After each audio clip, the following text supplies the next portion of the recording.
On today's episode, what we're actually going to focus on is we're going to focus on something that most exercise enthusiasts and also most trainers totally ignore. Now think about this. Instinctively, upon awakening, what does every infant and what does every animal do? They stretch. It's called prevention. Now, one of the main reasons why most people do not stay motivated, okay, is very simple. They do not stretch enough. Now, think about this. It's New Year's resolution. You're about to go into exercise. Next thing you know, you start using connective tissues, muscle groups that have atrophied for so many years. All of a sudden, you start using apparatuses, and next thing you know, within a matter of days, you're very, very sore. So how can you minimize the pain? You're going to get sore.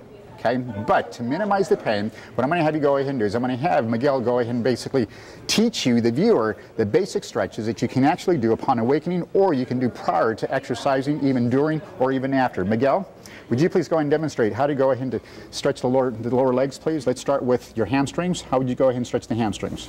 Good, take it back. Okay, knees go down. Okay, very slowly, take it up. Now this is very important because think about this.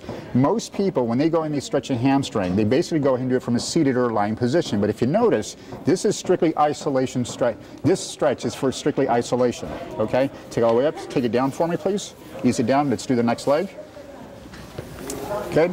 Take it back up for me. Good. Great. Cross your leg over. Let's go ahead and let's do a glute stretch. For those of you that need to go ahead and have very tight hamstrings and have very tight glutes, bring your leg up. Stretch it. Good. Now, when people go ahead and ask for now, how long do I hold a stretch for? Very simple. What you do is you go ahead and just remember these simple steps. Number one, you breathe naturally. You control your breathing, okay, and you concentrate. Great. Let's switch your leg, please. Let's go to the next one. Great. Very good. Ease it back. Remember, you never pull. You always use the word ease. So you ease into every stretch, and you ease out of every stretch. Okay, ease your leg forward. Take it down. Let's get you on your right side, please. Excuse me, on your left side. Good. Now, this stretch is basically for your quads. Take it back.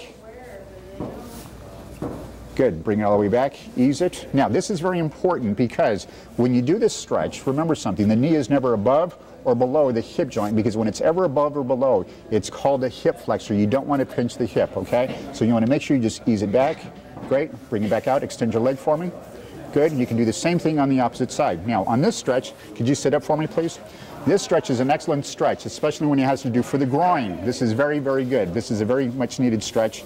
Here we go. Good. Miguel. Good. Make sure that the upper body, very good. Good form. For those of you that have lower back problems, remember this. One of the things you never want to go ahead and do is lean forward. So if you can go ahead and do this stretch from a seated position, make sure that when you do this stretch, you basically just lean back, keep your upper torso. Okay, keep it straight, keep it vertical at all times. Good. Control your breathing for me. Relax for me. Good. Now ease your legs straight out for me. Good. Very good. There you have it. On this episode, we actually just focus on the lower extremities. On the next episode, we're going to actually go ahead and focus on the upper body. So until then, remember, just be healthy and be safe. Thanks.